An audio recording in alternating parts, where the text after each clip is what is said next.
What's up, everyone? Welcome back to another episode of the Heel Hookers podcast, episode 59. Let's fucking go. We had some more fights this weekend. We had some decent shit, some alright shit. It was a classic fight weekend. But before we get into all that good shit, why don't you drop a like, drop a subscription, maybe drop a comment, anything to help out. We got the link in the description too. Maybe do that at the start. Twitch, yeah, let's go. But the real shit to talk about. It ain't UFC this weekend. The best shit was on Friday. Bellator 301. Not all of it was good because it's Bellator. You know what I mean? They can't have a perfect card. It's just physically impossible. And I think federally illegal. But it definitely had some up and downs, definitely had some results that I was not expecting at all. The first one with it is that motherfucking main event, because we had Yaroslav Amosov attempting to defend his welterweight title against Jason Jackson, and heading into it, it's like Yaroslav undefeated, 8-0 in Bellator. Jason Jackson, he's been doing pretty damn good, lost his debut, but he's won 8 fights since then. But this should be Yaroslav's fight more than likely, right? Yeah, you said undefeated in Bellator. He was overall 27-0. Undefeated overall, 27-0. And this just from the very start, man. One, like the biggest thing, Jason Jackson had a great game plan going into it. He just consistently stayed out at range, was just ready for him to come in with a takedown or whatever. Just I'm throwing jabs at him, I'm throwing right uppercuts at him, and I'm kicking the calf all day long. Mm-hmm. And just staying consistent with that, it was just so good staying on the outside, being able to consistently touch Amosov. He was just looking better in the exchanges, was able to touch him a bit more cleanly. And then anytime Yaroslav tried to take him down, just an absolute fucking tree trunk, just pulling on him, trying for everything he could, and just nothing, man. Yeah, it was crazy how it was one point Jason Jackson up against the cage. Yaroslav just had the body lock around, and he is trying to pull him any which way, dropping down to the ground. He's going left, he's going right, and straight up, Jason was just not moving. He was not moving. There was nothing Yaroslav could do to him.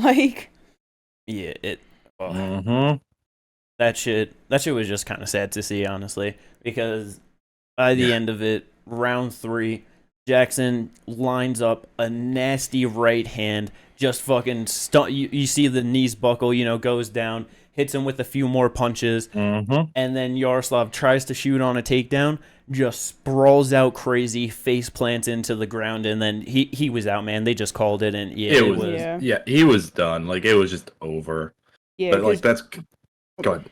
I was going to say, because Jackson had him on the ground for a little bit. He's all curled up, ends up getting back on his feet, just gets hit again, tries to shoot for that takedown, and like you said, just face plants. That's the thing with his game plan that Jimmy was bringing up with hitting him with the jab, right uppercuts, calf kick. Notice the 2 punches are both right down the middle.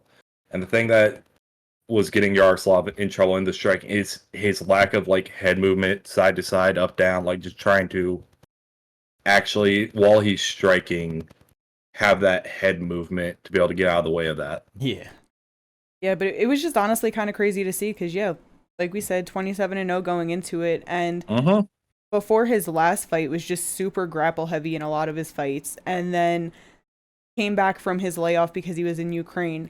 Just destroyed Logan Storley on the feet. Just absolutely outboxed him. Just, it was great. And then, Jason Jackson just gave him the hardest fight he's had and finished him. Yep. It was great shit from him, though. Yeah, that great win. Fucking now the new undisputed welterweight champion of Bellator. Just a awesome rise for him, man. But it just sucks because so goddamn close for Yaroslav. You know what I mean? Habib, with that 29-0 coming in at 27, and because I noticed it too. Just saying it to Kate, before that fight started, it's because he was going into his second title defense.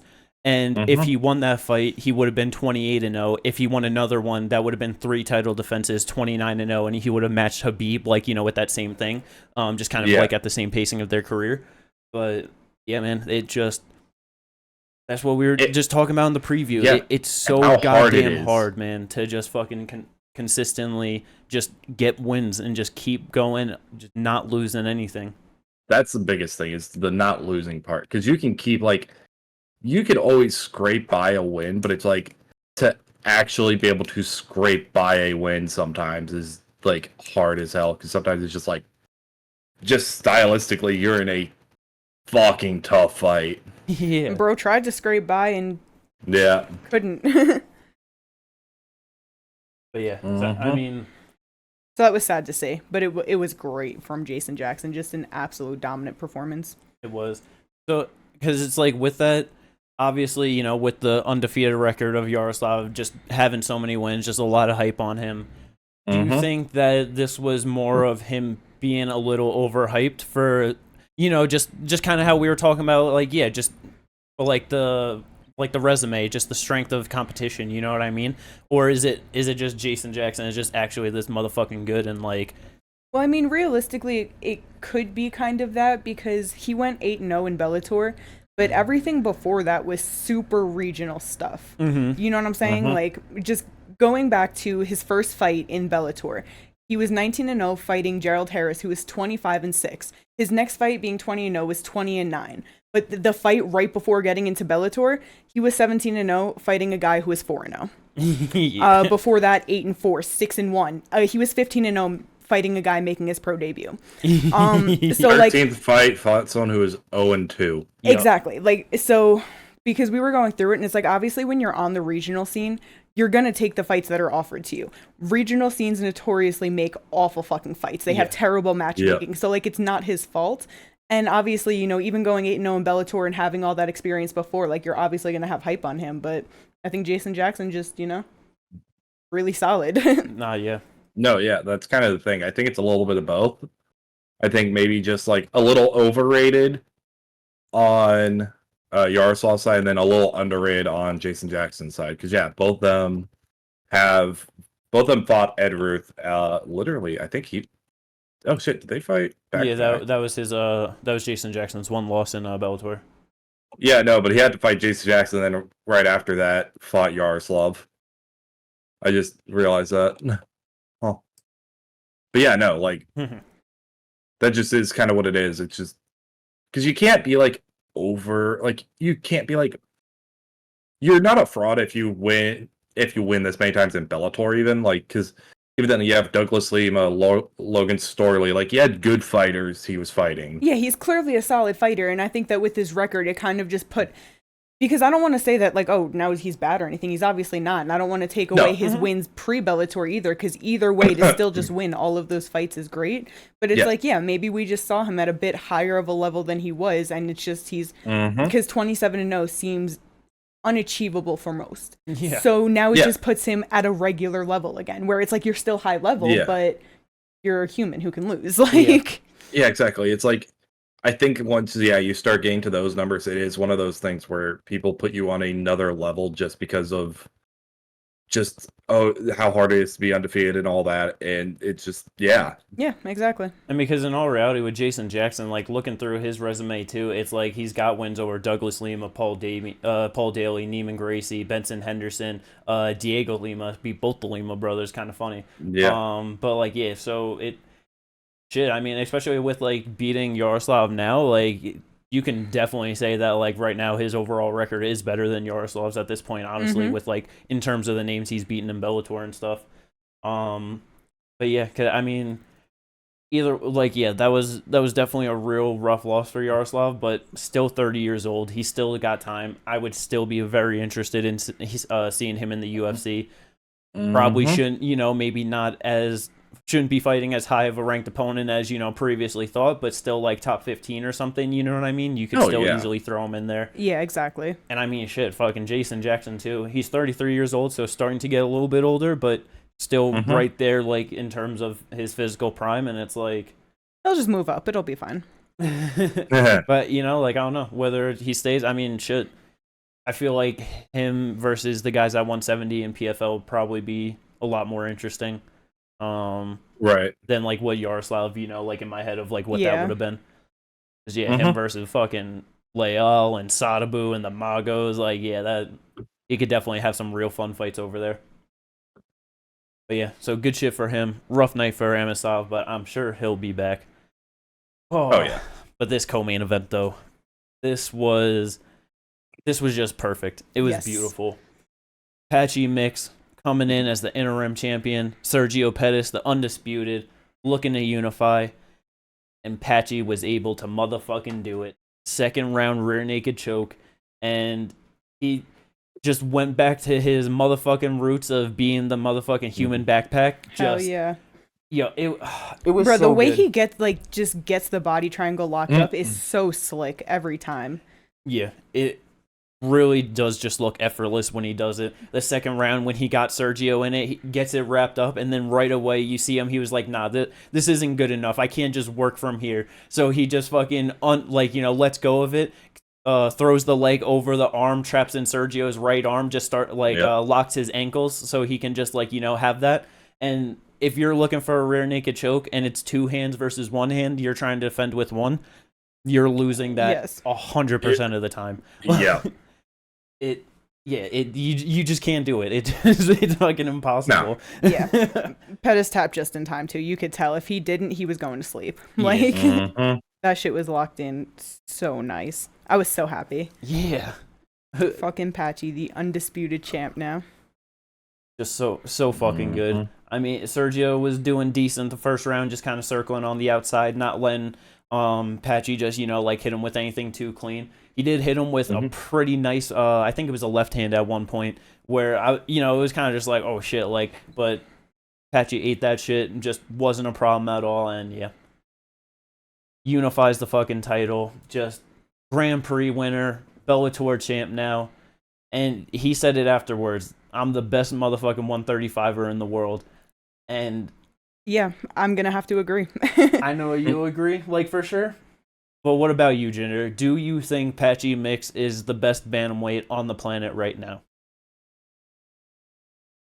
In the UFC, obviously we got Sean O'Malley as the champ. We got Fabricio de Andrade as the champ in one. We got Patchy as the champ in Bellator. PFL doesn't have a bantamweight division. Those are the three major players, the three champs. I mean, obviously it's... the three champs. Maybe not everyone's going to think that the champ in the UFC is the greatest bantamweight in the UFC right now. That's potentially arguable. I was about to say, there's a couple things people in the UFC you can say could contend for that. You got Merab, you got Corey, you got... Yeah, but just for the sake of making the conversation easy. You know what I mean? The champ is the best. They're sitting at the top. He's the best. But I mean, fair, even then, yeah, I think that... You want to throw even Merab in the mix, bro? If Merab goes in there, tries to shoot one takedown, his neck's getting yoinked the fuck up. Isn't Merab 5 feet tall? I truly don't think that would be that hard of a fight. Because I know that, he's just more big on his chain wrestling. Fucking Patchy's going to tower over him. He's not going to sit there and try to be on the feet with him. He's getting his neck picked. He's getting his neck choked. That's just what it is. Maybe knee to the face. It's easily possible. I understand what you're saying, but the last time I heard you guys talking about a 35er being really good and getting a dominant win was talking about Andrade over Haggerty. So that was me and my love for him, but realistically, it wasn't Haggerty couldn't do it, and also that was not an MMA. And even just telling you, it's this obviously. Might I could see him doing good, but I was I could see that being a hard fight. I don't know, I wasn't. Let's say Merab 5'6". 6'5" Merab. Yo, could you imagine? 6 foot 35. Yeah. At 35, that'd be fucked up. Be all skin and bone. Nah, but he's just as thick as he is now. He still makes it. How? It's the machine. Apparently. Cardio machine, weight cutting machine. Let's go. And yeah, Patchy 5'11". Yeah. Yeah. It's It's hard, man. I mean, I just want to see him fight I want to see him fight the best bantamweights. yeah, for sure. I just honestly think it would be a better fight with Corey than Merab. Oh yeah, no, I agree with that. Just because Yeah. Corey's striking is so much better than Merab's. I mean, that's also the thing though too. It's motherfucking Merab. It's like if you're not like actively in the process of finishing him, he's working towards something on you. You know what I mean? Like, that's why I think it'd be an interesting fight. He's grappling between him and like. That's why I even was bringing up like the other people in the UFC because like that's the thing. It's like stylistically there are so many interesting fights for Patchy. I would love to see versus Cheeto. Dude. Just because of the fact that it's like, bro, the finisher versus the unfinishable. Yeah. Yes, exactly. That is why I would love to see that fight because it's like, bro. You know what's also a fun one though? Huh? Which human backpack is better, Aljamain Sterling or Patchy mix? Who could backpack the other? I honestly think that I would love to see that grappling match. I feel like Patchy might have him on the feet. And honestly, that's kind of what I feel like he's very similar to Alja with like his grappling skill set, but I feel like he's just way more competent on the feet than what Aljamain was as champ. Yeah, no, and that's kind of the thing. It's like where he's gonna end up flying and like with other fighters, how that actually ends up. And like, I'll give you this: I do think if he were to fight Sean, I think he could probably beat Sean.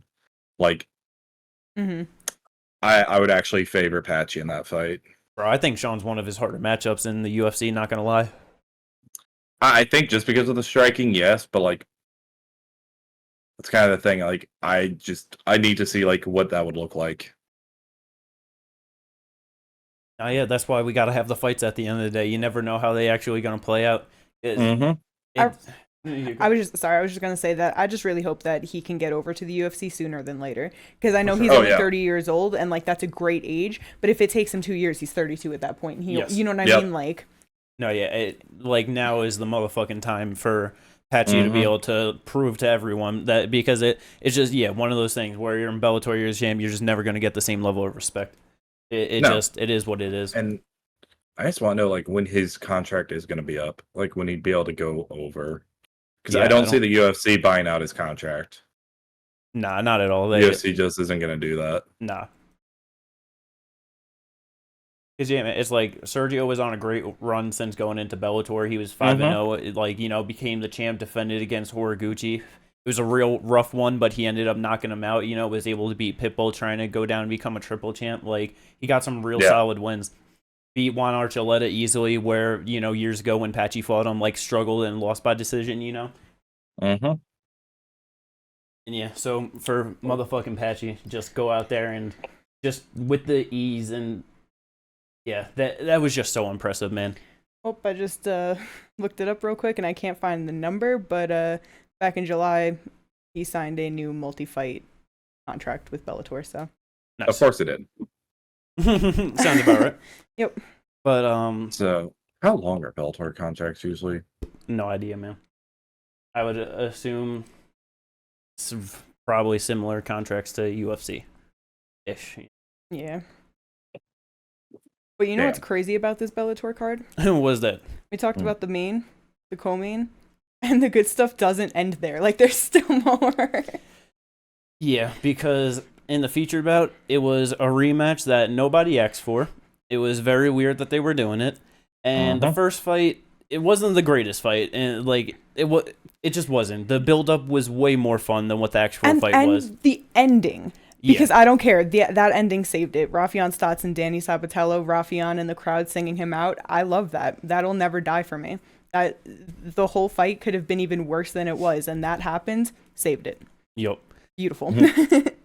But yeah, after 3 rounds, Rafion gets another decision win over him. This time unanimous. Should have been unanimous last time, but there was a wacky judge trying to do some shit in there. Yeah, but this was a much better fight. Yeah, Danny started out right away being super aggressive, constantly throwing left high kicks. He went for a flying knee a few times to him. Just being way more aggressive with the stand-up, actually trying to put some punches on him. You could tell that he was just emotional. Like it was the emotion coming through. 100%. And them head kicks. He was like, "You got knocked out a few months ago. I could do this shit." He couldn't do the shit. Nah, he threw a fucking flying knee and it hit him to the chest. Fucking Patchy landed that shit right, just standing on his feet. You know what I mean? Like, yeah. But after the first round, it just, like you said, it seemed like he did just come out too emotional, had too much of like a bit of adrenaline dump after that first round, and then it was just after that, Stotts was just in control of all the grappling exchanges. Danny did get some good takedowns in this fight, but Stotts being able to reverse it, just great scrambles, looking amazing.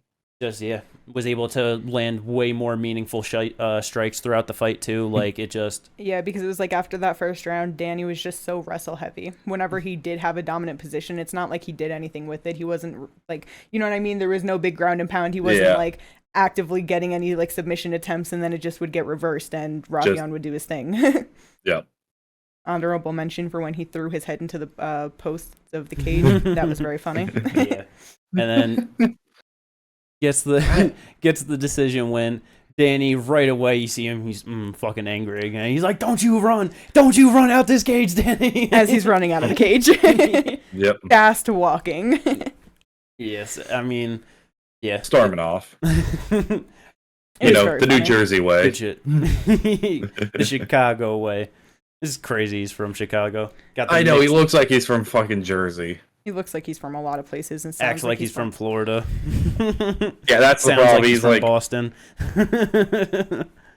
Who is mixed reactions from the crowd. The Italian gangster, Ginger. The Italian gangster sounds like he's from Boston, acts like he's from Florida, and is from Chicago. Let's go. But I just want to know, like, because I understand, like, they did the rematch for, probably just 30. It's just like, that's the problem. What did it mean? Because, like, I think it was just a fight to have on their, like, last card, Yeah. Nah, I know. Because, like, if PFL is planning to do Bellator for another year or two, who does Patchy fight? Because literally the only person he hasn't beat in the rankings is Juan Archuleta. In the top, like, 5. Yeah, that's why he's gotta go get the hell out of there. That's why, exactly. That's why I mean, like, sorry, beat the top 5 except for Juan. I don't know. Stays in Bellator. Maybe he just goes up to 45 and starts fucking motherfuckers up. You know what I mean? Sure. He's a big boy. He feel like he could probably do that. Yeah. No, that's true. But no, that's the only reason I just didn't understand why they did it again, because it's like, you need to bring some of the other people up, maybe. Yeah, I see you, but yeah, whatever. Solid fight overall, though. AJ McKee versus Sydney Outlaw. This fight sucked, man. It was not good. Yes.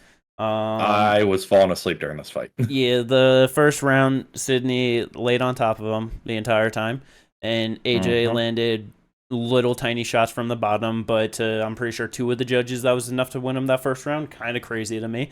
It's like, I understand it's like damage is the first thing, but if your strikes are literally doing no damage, 4.5 minutes of control time and a takedown, that should win you the round over nothing.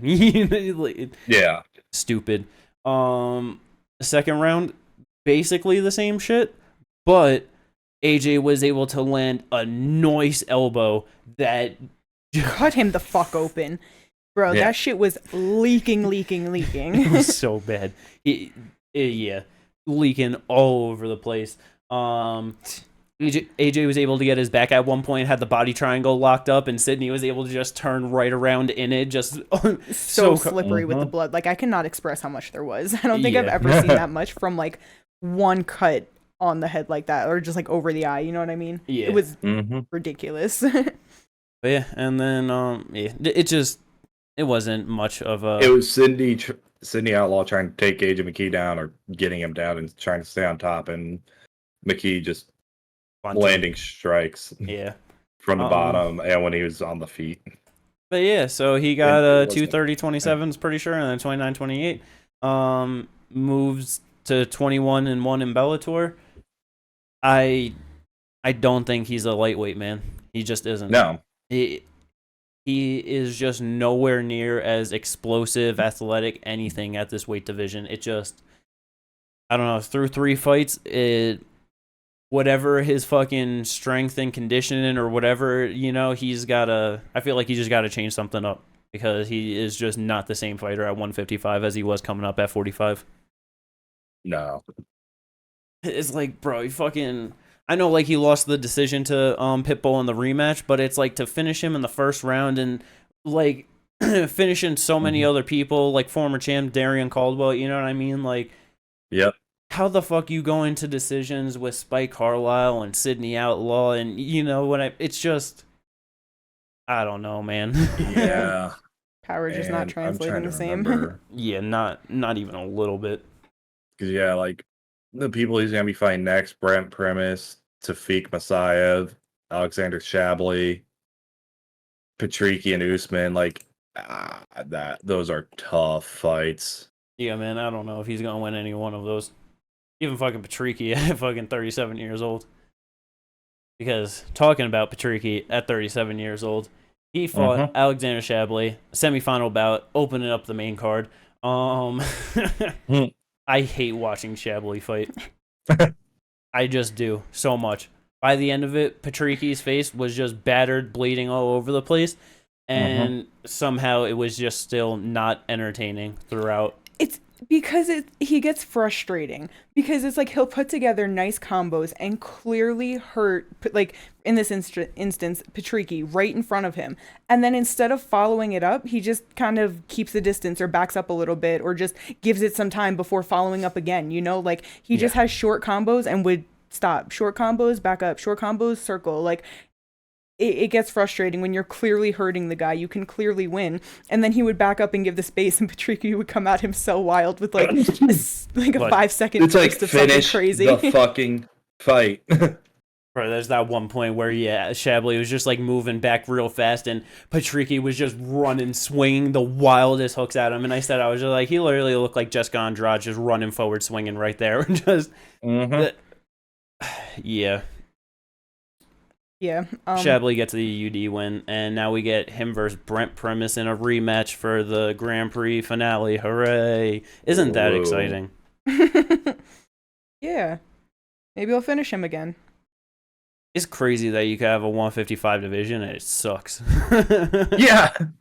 How? Even PFL does better at 155. Well, Shabley was able to finish Primus at least, so maybe he can do it again. I don't have faith. It won't be 5 rounds of frustration. Is this fight gonna get booked? That's the real question. What's gonna happen? This was the last Bellator event of the year, the last Bellator event of this ownership. I mean, well, we just talked about and brought it up that PFL is gonna run Bellator as is, so I'm sure that they're just gonna keep doing the things.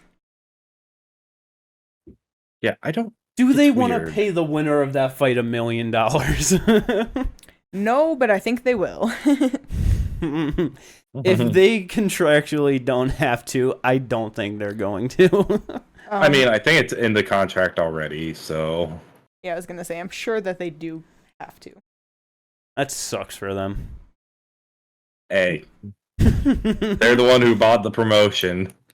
That's true. They could have waited till after the year, after the Grand Prix. Fighters definitely wouldn't have gotten paid then. Yeah, it really would have been just so much smarter to fucking just wait for Bellator to fold and then just absorb the important fighters. Yeah, but the problem is if it folds, you do run the risk of UFC potentially trying to. I know Dana said, who'd ever buy the PFL, or not the PFL, the Bellator. But Dana says a lot of fucking shit. Nah, yeah, and then you have to renegotiate with them instead of getting them and what they're contractually locked into. Yeah, I understand. It's like what I was saying though before, where I did say I wouldn't mind if PFL was able to get the contracts and the UFC was able to get the fight library. Because what the fuck is PFL going to do with the fight library? Nothing. Why would UFC want the fight library to fucking? I understand what you're saying, but I would want it for Fight Pass just because then we at least have it on record. So they can have every fight in MMA history on UFC Fight Pass? I get what you're saying, but I'd be fine with that. Honestly. That's fair. That's true. There ain't no way to watch fucking Eddie Alvarez versus Michael Chandler. YouTube maybe? I don't fucking know. Either Where way. what does PFL? What does anyone else do with the fight library except the UFC? They're the only ones with the infrastructure for it. They're all slacking, man. Give them time. Give them time. But yeah, the prelims on Bellator were really Bellator prelimin, and I don't care to talk about anything there. So yeah, Bellator 301, hooray! Congratulations, Paramount, right? It was a decent main card. They did, and they put no promotion into it. I know. I can't believe how many people found out when they saw the pictures of the weigh-ins and face-offs being posted. But whatever. It's the most Bellator way to go out, though. Yeah. Don't promote your final event at all until fight week. Let's the most go. Bellator thing to do. They didn't promote it until Thursday. That's fight week. It's a day before the fight. But yeah. You know what I mean. I know. Bellator 301, very solid. And that's going to take us into good old UFC Fight Night. Allen versus Craig. Very sad for me. Paul Craig did not do what I was hoping for. But he did do some pretty cool shit. I wish he could have got it done. He did.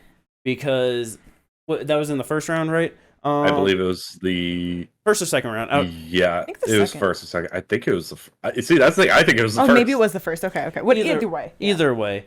So, because Brendan Allen, this dude is just a rear naked choking machine. Yeah. I don't know why he was the lamest jiu-jitsu guy ever. rear naked choke you. No, but also I don't know why he was trying to go for that so hard. That's his thing.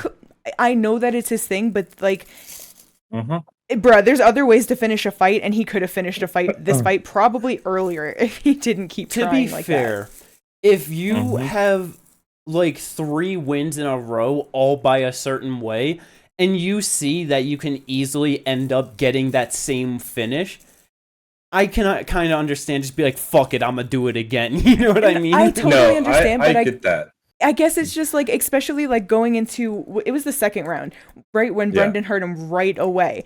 And then it's he ended up sitting in fucking Paul's guard for a while. And it's he was landing good elbows. He got some good ground and pound, but it wasn't enough and consistent enough to get the finish, it was just couple shots, okay, I'm holding you. Couple shots, okay, I'm holding you. But it's if he would have just stood up, the fight would have been over. But anyway, I'm sorry. No, the first round shit with what Paul did, that was cool. Yeah. But so in the first round, he goes for the rear naked choke, and as I was watching it live, I was so caught up in just him getting that shit wrapped in. It was so clean under the neck, and I'm just this fight's fucking over. This is his thing. It's done. Yeah. And then all of a sudden, I just noticed that Paul Craig is just grabbing at his leg, and then Allen just completely abandons the rear naked choke and starts turning. And I was just what the fuck? And then it just, just actually looking, it just hit me, and I'm like, this motherfucker's going for a calf slicer. And best defense to an RNC. Go for the calf slicer. Who in the fucking world, man? Who in the fucking... Craig. Paul Craig, as soon as, Brendan Allen gives it back, you fool, I now have your calf. Yeah, because he's oh, you think this shit's dead to rights? Watch this. Watch this shit. I can't fight the hands, but I know what I can do. I'll grab your leg. That was first? Beautiful. I wish he could have got that because how legendary. That's oh my god. I think that would be the most meme way to win a fight, by getting a calf slicer while defending a rear naked choke.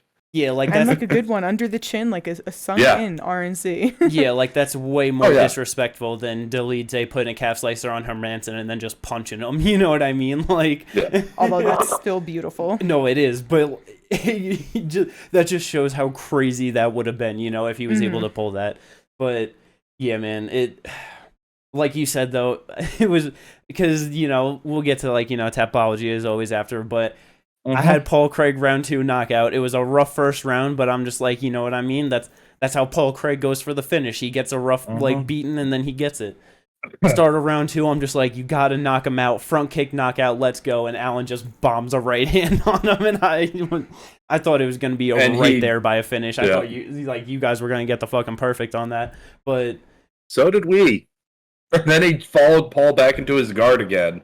Yeah, and it just Paul, he was moving. He's trying to go for some stuff, trying to throw up the legs.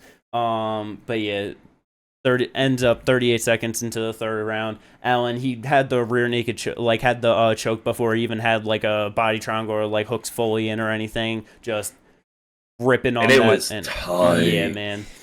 Him getting all these RNCs is actually going to be the downfall of his career because it's just going to be so ingrained in his brain. He's going to tunnel vision on it. He's going to try too hard and get fucked up for it. Yo, he could. He's got to remember the other ways.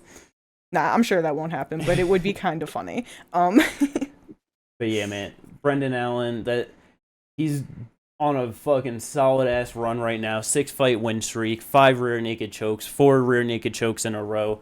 Puts him at a that ties him with Charles Oliveira in the UFC for submission streak overall. Tied for 3rd with 4. And he's only behind Damian Maia and Royce Gracie. Damian at 5, Royce at 6 submissions in a row. That's pretty legendary territory he just cemented himself in.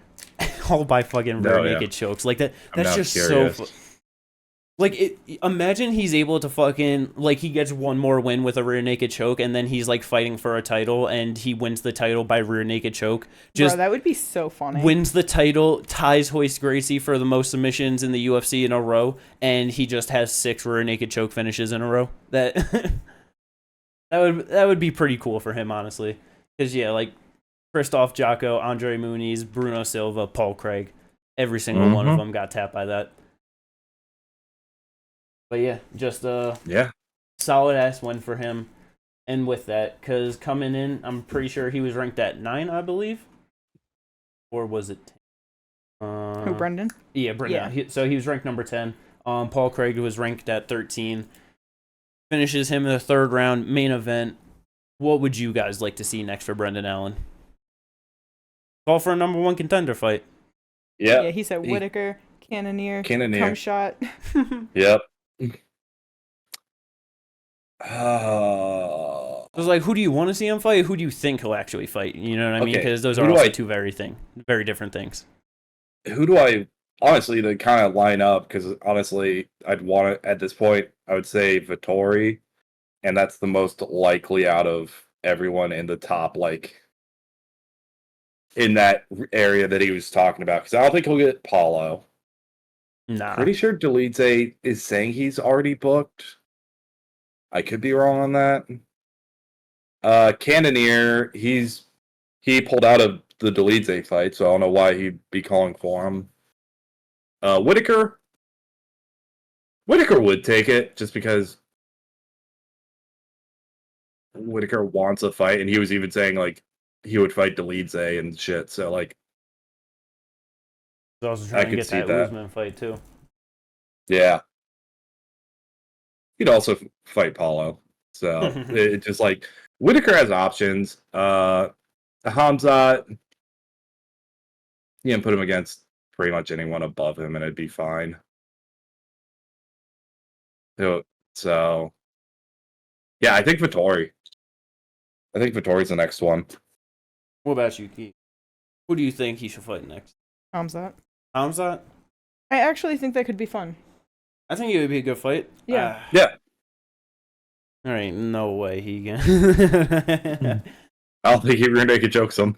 I don't think so. Well, I mean, he could. I don't know, because it's Hamzat hurt himself in the last fight, couldn't see whatever. Mm-hmm. If the fight actually goes well, I feel like it would be a good fight and a good test. No, yeah, for sure. That's very fair. I do kind of, and the call out is definitely more reasonable, but I like that fight. For me, I think the most fun one that I would want to see is probably him versus Roman Dolidze. But it's they were booked, he just fucking lost to Marvin and they were booking him against Jared Cannonier. What the fuck do they got going on with his manager that they are trying to push him so motherfucking hard? You know what I mean? So that's it just makes me feel it makes me feel like he's not gonna get that fight. Yeah. I feel like with the Roman and Cannonier fight, I think that was just who else was Cannonier going to fight. He had already fought Vettori. Whitaker just came off the loss to Dricus. Probably wasn't gonna fight the rest of the year. Dricus wasn't gonna fight him. No, yeah.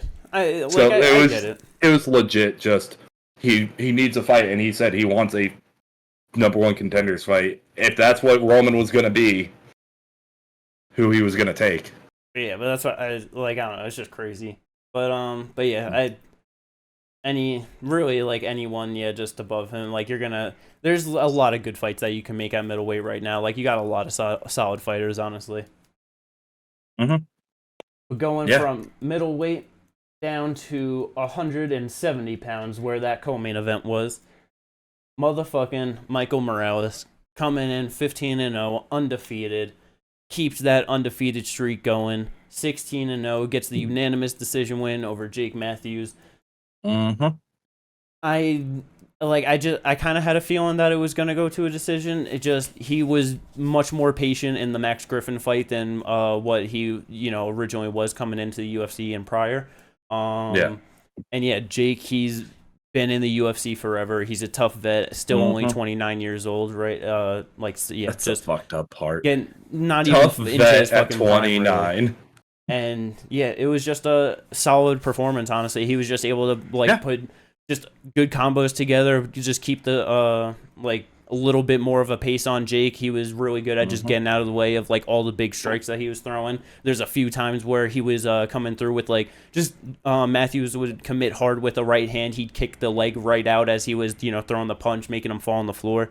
Just solid timing, solid work for Michael Morales in this fight. For sure. Honestly, it's probably smart of him to slow it down a little bit, take his time, and be more patient, because it's his regional shit is the same as Yaroslav. You know what I mean? He's coming in undefeated, but when you look at the people that he's fought, it's not just fucking canned. You know what I mean? So with that, I think it's good for him. He's only 24 years old to not go in wild and just take his time so that he can accumulate all the experiences and still get the wins. It's fucking great to see. No, yeah. I was about to say, and with that, the people he's fighting coming into the UFC, outside of the Contender Series fight, Trevin Giles, Adam Fugit, and Max Griffin, those are all really solid fighters. Oh yeah, and was able to finish Trevin Giles and Adam Fugit, but it's when it comes to Max Griffin, Jake Matthews, just let me slow it down a bit, let me just take my time and still win, get the decision, but not get fucked up in the process. Yeah, because that's the thing. Max Griffin has some power. I know he's not but Max dude Payne Griffin. He has 9 KOs, 6 of them in the first round. Yeah. Jake Matthews got power too, and you said, just getting into these tougher guys, and it is just really smart because, dude, 24 years old and you're at 170 pounds. You're starting to get to that point. You have so much time, and you're starting to get to that point if you're fighting close to top 15 ranked fighters. There are some motherfucking monsters at 170 pounds that it's even if they aren't some big power puncher, if you aren't on that level, you're gonna get your fucking brain rocked around. You know what I mean? It's you gotta be able to just be careful in there. And so it's just real smart. He does not need to be getting into a whole bunch of crazy wars at 24. You know what I mean? No, absolutely not. Like you said, get the experience, get that octagon time in. It doesn't matter if you get a few decisions, as long as you're building up the experience and you keep winning, you're going to keep the hype rolling at some point. You know what I mean? I was about to say, and to your point, even if you get into that top 15, even if they're not a big power puncher or a big striker, if you come in wild against them, you're going for a ride with a double leg takedown straight to the ground. Because 170 ain't short of a whole bunch of wrestlers too. You know what I memean? So it's exactly yeah, but he is definitely a very solid prospect coming out of Ecuador. 4-0 in the UFC now. I don't think he'll get a top 15 guy next. I don't think so either, but I don't think he should. Yeah, and not because of lack of talent, but just because he is young. I'm sure there's other people. You know what I mean? Just let him build a little bit more experience. Yeah, I feel honestly, the first name coming to my head that I just feel would be a real solid test for him coming in, Elizu Zaleski dos Santos. That's a good one. You seen how rough of a fight that dude gave Renat? You know what I mean? It's he was already booked to fight Renat. That shit fell out, but yeah. I was also thinking just a good name and a good vet, who if you're not on that level, you'll be able to tell. Santiago Ponzinibbio. That's a good one too. I'd be 'Cause so you got sad those seeing Ponzi two. get knocked out, man. Yeah. Well, you But got it is good though. Ponzi, Zaleski. You got Nicholas Dalby. You could Yeah. also throw in there. Yeah, yeah. See how you do with someone really putting a motherfucking pace on you. You know what I mean? Oh That's- yeah. That's Say I honestly do not a when bad you're one. getting pressured. That's the thing. Seeing how he deals with getting pressured as opposed to pressuring. Yeah. Honestly, I really like that one. I feel like him versus Nicholas Dalby, that's the one to do. Winner gets a top 15 opponent at that point, you know? Yeah. Oh yeah, 100%. But hell yeah, that was a very solid co-main event for this featured bout. It was fun while it lasted. I'm a little sad that we didn't get more time out of it. I know. If we got more time, this would have just been such good motherfucking fun. Chase Hooper, the biggest fan of M&Ms in the UFC, at least publicly. You know what I mean? He loves his motherfucking M&Ms. He's fighting in Vegas. He's going to M&M World. It just is what it is. And he was taking on Jordan Levitt. Hooper said it himself, the two most least intimidating guys in the UFC. I fucking love Jordan Levitt, man. Just listening to him talk and shit. He just seems wasn't like... it Chase who said that? Or yeah, Chase said that. Okay, yeah, sorry, I thought I said that. But I was just then I was like, I just love Jordan Levitt though, man. Like listening to like his media day and shit, and like every time he talks, he's just such like a funny, nice guy. Like, and he's just so animated with his things that it's just his facial expressions and just it. I just always want to see him do good. I'm so happy his wife didn't go into labor because, like you said, for the small time that we got this, it was so fun. And if he would have pulled out, that would have been really sad. Yeah, 'cause he said it. He's just like, I'm sorry, Chase. I'm sorry, UFC. But it doesn't matter if, like, my wife goes into labor before the fight. I'm not showing up. It is what it is. But he showed up, and less than 3 minutes later, he was tapping out to a rear naked choke. Just, Chase Hooper, man, he is really starting to put his shit together quickly at 24 years old, right? I believe that's what I believe he's also 24. Yeah. Another guy who doesn't need to be getting shot up into the rankings. Luckily, it won't be just because I think, they know, like, all right, he has a lot to learn. Yeah. No, this was someone who moving up to 155, it's looking good for him. Yes. This is such a better fit for him. Hell yeah. This is the opposite of AJ McKee. I know, which is kind of funny because it's like AJ, the way more physical fighter, like at 145, just like, like built muscle, everything like that. He moves up to 55 and it's just not seeming that great. And Chase is just this fucking long, lanky kid, you know what I mean? And just moving up to 55 and it's like, oh no, and he's actually looking really good here. He's starting to like fill out his frame for it as well. Like, give him a little bit more time, and he can start to be a problem for some of these guys. Because back-to-back wins now. Nick Fiore, Jordan Levitt. Because you said he does not need to be close to top 15 at this point. Like even if he just keeps getting solid wins, I feel like you should till he's like 26 or something like that. I'd give him a few more years to just get more experience, beating some more people outside the rankings. Ooh. What's that one dude's name? I mean, Tony knocks out Patty, and then he gets to fight Patty. I would love to see that fight, honestly. I mean, I get what you're saying there. I'm trying to remember the dude's name. Fights out of Argentina, lost to Dan Hooker. Oh, Claudio Puez? Oh, he's out of Peru, right? Yeah, Peru. That's what it is. Sorry. But yes, that fight. I mean, we could get some really fun grapples out of that for sure. That could be a lot of fun. I definitely would not mind. That dude hasn't fought since losing Dan Hooker, right? No, he's not. Yeah, he's not. So I mean that I would not have a problem with that at all. That'd be a really fun fight. But so good shit for Chase. Gets the rear naked choke. Solid ass win. Love to see him fight every time. There's the next one. Peyton Talbot fighting Nick Aguirre. Started out pretty rough through the first 2 rounds, was just getting held down a whole lot. mainly the first. Like, he was getting held down a little bit in the second, but he really turned it on in the second. Like, he was doing a whole lot better in the second than the first. No, yeah, 100%. Noticeably frustrated as fuck after the first round. Yeah.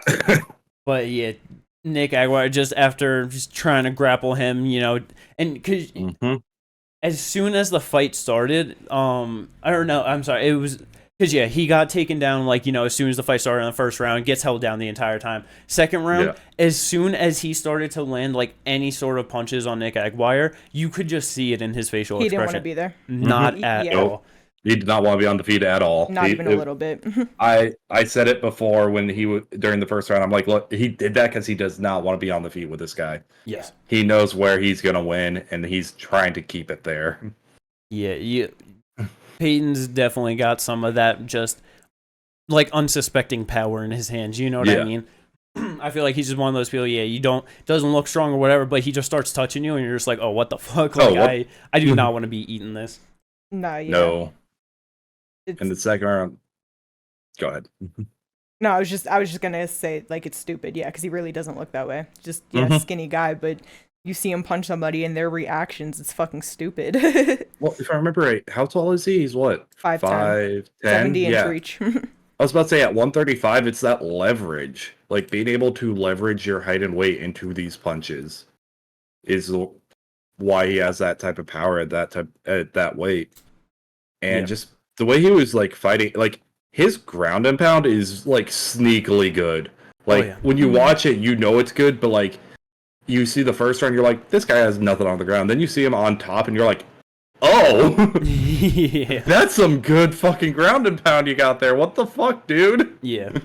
I mean, he definitely is going to have to work on that defensive grappling, you know what I mean? Yeah, especially out the bottom. Yeah. Like, off his back is where he needs to work at the most. Because he just couldn't do anything like that first round. It's just, like, that's just not great to see, especially at 135 pounds. Like, there's a lot of solid-ass grapplers, you know, on the way up. It's like... I mean, he's 25 years old, only 7-0 right now, so it's like he has plenty of time to just grow from that still. Oh, yeah. And, doesn't have that much experience. But it's just funny, though, because, with him being 7-0, this was his first sub of his career in UFC debut. Getting the RNC over someone that just, like, stayed trying to wrestle him. Solid, like, you know, performance overall. It's just fun watching him fight. He's good on the feet. Definitely excited to see where he's able to go in this division. I was about to say, because, don't even ask. So, what's next for him? I have no idea. It's just some random guys that are 1, 2, 3 fights into the UFC, I'm sure. Give him C-Rock. No, yeah. Anyway, moving on. What? I don't know. That was the first person I thought of. But this next one should be at 45. That's true. This next one, though, 115 pounds, women's strawweight. What just another fight of not at all how I expected this to go. Amanda Ribas taking on Luana Pinedo. It started out kind of how I expected. Luana was very aggressive, landing giant bombs on Amanda Ribas, and she was just eating shots as she does, and I'm just like, yup, she is probably just going to get put out here, huh? Yeah, like by the end of the first round, had welts on her face, she was cut open, like, it was a rough first round for her. Second round, though, Luana definitely slowed down a bit.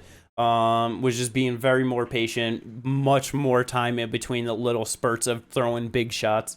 Amanda was able to pick it up, get a little bit more in her flow. But that third round, man, late into the round, Amanda lands an amazing right hand, hurts Luana real bad, and then just spinning, bro, that fucking spinning wheel kick, man. It was so beautiful.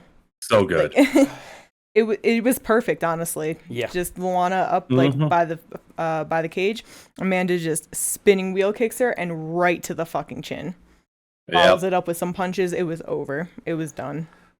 It was literally like we were watching the fights, and probably 10 seconds before that, I'm like, Amanda Ribas is about to win this, and then all of a sudden, just spinning wheel kick, and it's just like, that's not what I meant, but okay, Ribas, go for it.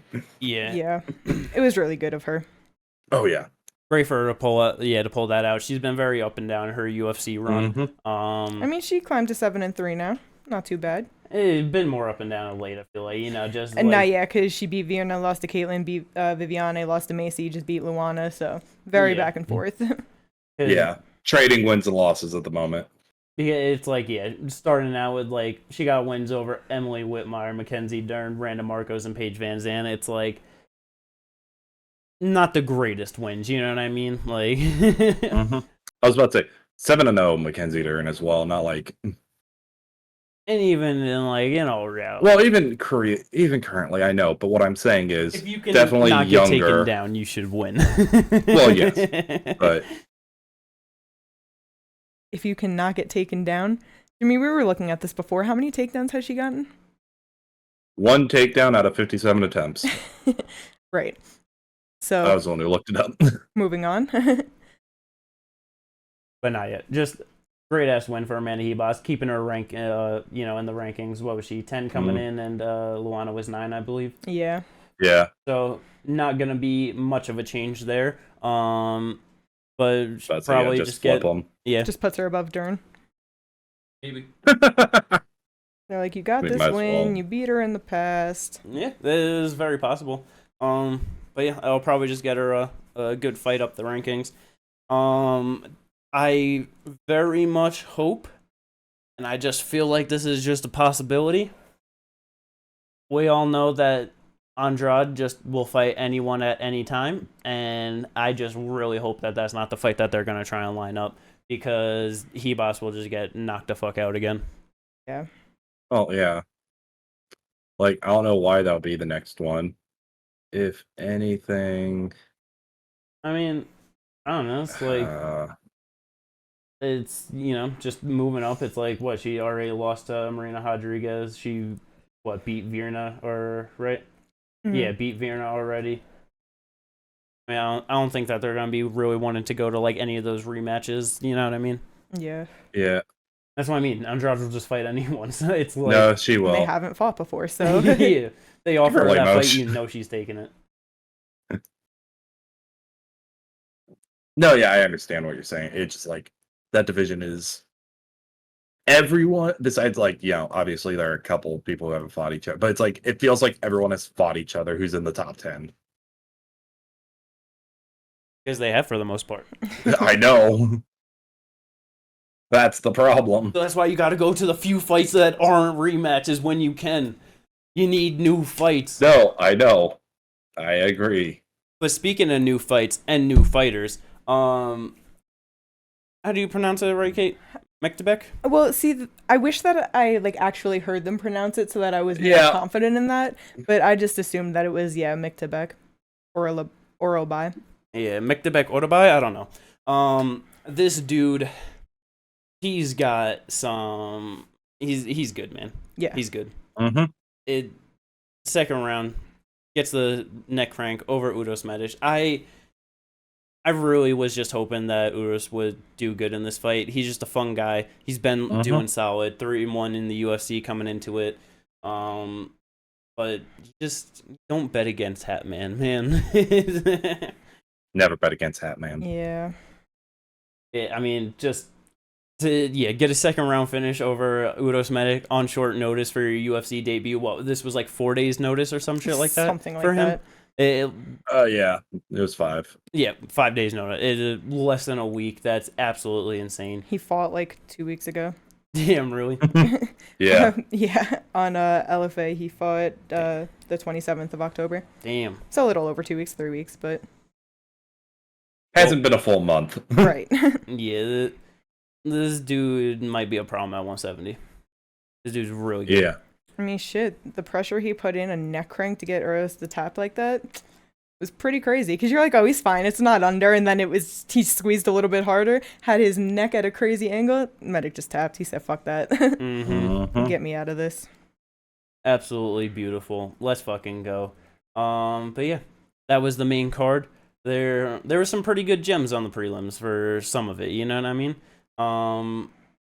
Yeah. Really, the best thing to bring up, Joe Anderson Brito, man. Yeah.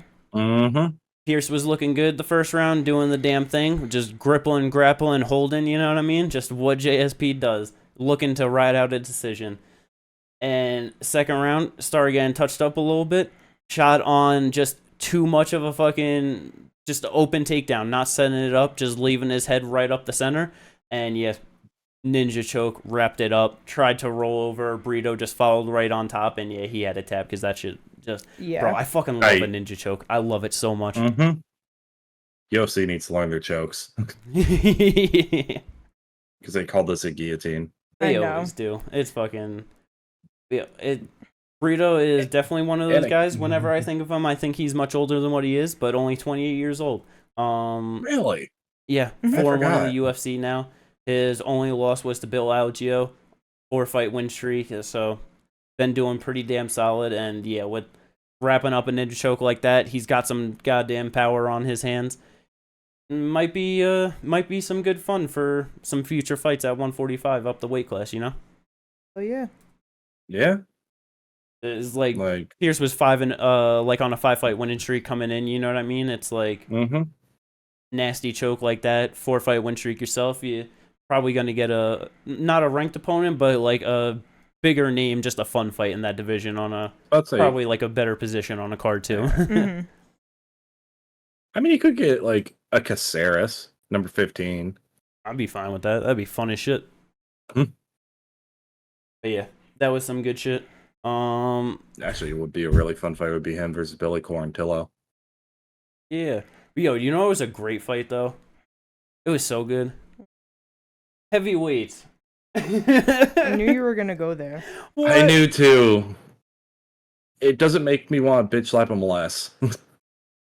Yo, you weren't impressed with Mick Parkin, man.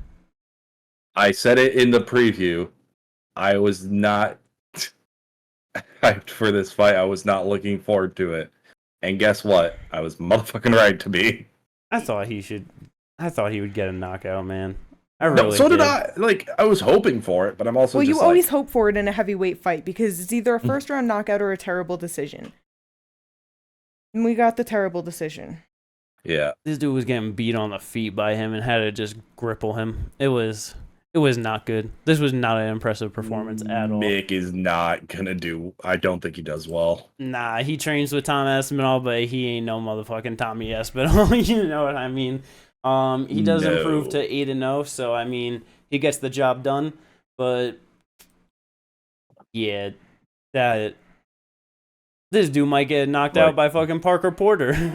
He could. Yeah, dog. Let's get that fight. I'd be fine with that. Honestly, fine. Like, I don't know who else to put him up against at the moment. Like, you want a really boring at UFC, if you want a really boring fight, if you really want to put your audience to sleep, don't even say Mick. You're gonna put Mick Parker up against Muhammad Usman. You're gonna have a dog shit fight. Jagasaragi got a nice knockout. Yeah, this dude's got crazy power in his hands. That shit was nasty because it was just a wild right hook and he just fucking blasted Alexander to the floor. I just remember, when they were showing the replay, he throws the right hook and then it looked like he threw like a real big hip feint trying to throw a kick, realized that he was on the ground and he was like, oh, I just got a punch. And then, dinked him up a little bit, put him unconscious. That shit was over. It's amazing because he's the one who got TKO'd by Ansel on the road to road to UFC. It was the finale, tournament. So it was like in the UFC, yeah. Well, yeah, you know what I'm talking about though. Like, it was the finale of that, and the reason I was like, okay, cool, Ansel's gonna do good, and then that happens in that fight. He knocks this dude out in the first fucking round. Yup. I'm like, holy shit. Yeah. Just how things end up. Yeah. You want to know? It's also crazy how things end up. What is going on with all these terrible stoppages and submissions? Yeah, there have been too many premature stoppages lately. Yeah. Too many. Trey Ogden, it was an arm triangle, right, that he had locked in on Moda? Yes. Kind of locked in. Yeah, he had it locked in. It was locked in. But you see that Mota's hand is posted on his arm, like pressuring, trying to like relieve the pressure. Release pressure. And fucking, it was Mike Beltran that was referencing, right? Yep. He comes in and he does the thing of, oh, let me check your arm. He pulls on that posted arm, and it didn't even leave the post, showing it how much pressure he is putting on his arm, that Beltran didn't even pull his arm away from it. And he's like, oh, nah, he's unconscious. Let me stop this. Mm-hmm. And then, obviously, Trey moves, and immediately Mota's, what the fuck? Mm-hmm. Which is weird, because Beltran's usually a really good ref. Yeah, he's usually very solid. That was terrible, man. Yeah, that was dog. It really was. Like, his hand, he was still pushing to try and like get out, like with his feet. He was pushing with his arm. Like you could clearly you could see the tension in everything, in every part of his body. There was nothing that even touching. He was asleep. Like, you could tell he wasn't out by just looking at him. You didn't even need to touch him. Yeah, it just absolutely crazy. But another crazy thing too. How the fuck was motherfucking Eileen Perez hospitalized after her weigh-ins and she was able to fight? And she still got a motherfucking decision win because I guess that's how bad Lucy Pudilova is. So I don't know what that was. She missed the first weigh-in, and then she went to cut more weight, and then came back, and she made it that time, but then ended up in the hospital. So assuming it was just a terrible weight cut, she looks super depleted during the weigh-ins. Mm-hmm. So yeah, it's just kind of crazy that she ended up in the hospital but was still able to fight. Yeah. Because you also see her arm all band-aided up, so I don't know if they just drew blood or if she had an IV or something, but either way. No, you're only allowed 100 milliliters of saline or whatever it is, for an IV drip, and it's that ain't shit. From everything everyone has said, so it's just if she got any more than that, this fight should not have happened. Yeah, I don't know, but she ends up getting the unanimous decision win, and then, she's going to twerk after she wins, and this time it was actually really funny because she fucking puts her hands on the ground, feet up on the cage, starts twerking. Her fucking coach was doing it with her. That shit was funny. Her coach started doing it before she did. Yeah. Damn, I didn't catch that. Because Perez was just twerking regular, and then her coach was like that, and she's like, oh shit. And then she attempted it, failed, and then had to do it That's really funny. I must have looked away because when I looked up, I just seen them both on the cage.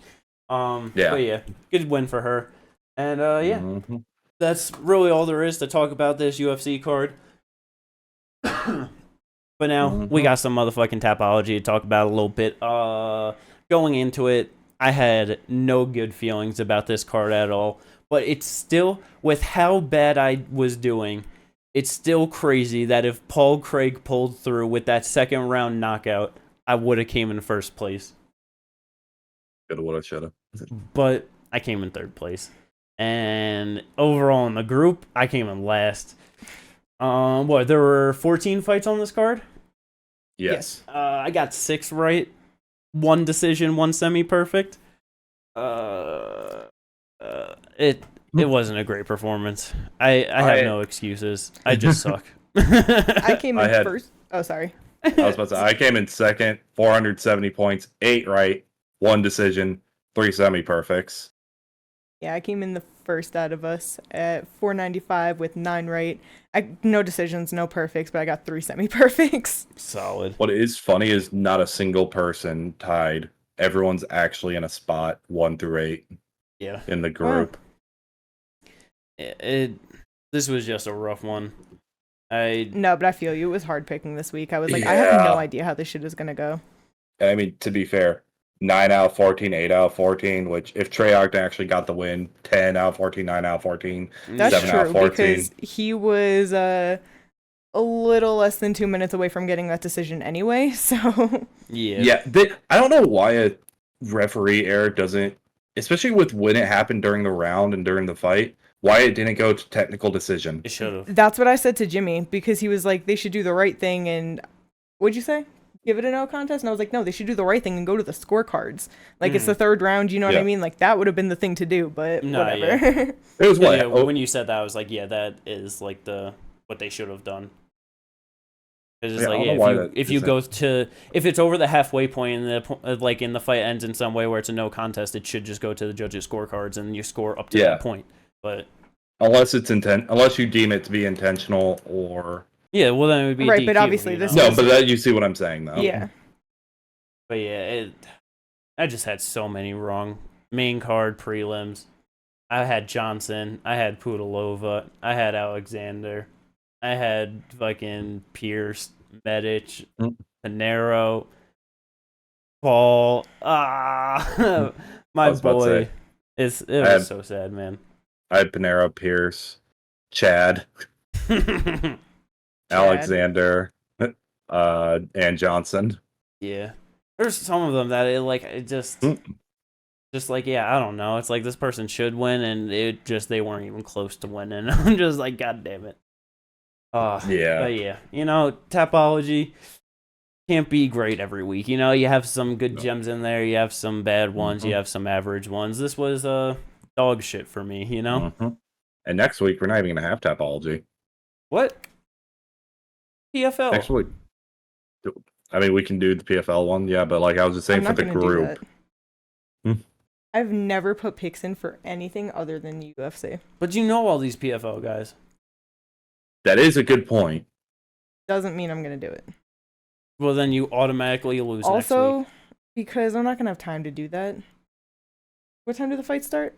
I don't know. This is unimportant. It's like 5:30 on Friday. Yeah, so there you go. I'll be at work. EST. I was about to say, I will be getting home from work at 6 o'clock, so I'm going to miss some of the prelims. I forgot about that. God damn it. Well, there ain't nothing else to talk about. So that's going to wrap up this podcast. Let's go.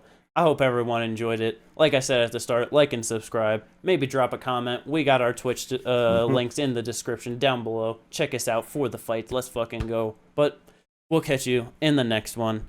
Previewing PFL, the championships of the year. Let's go. Peace out, everyone.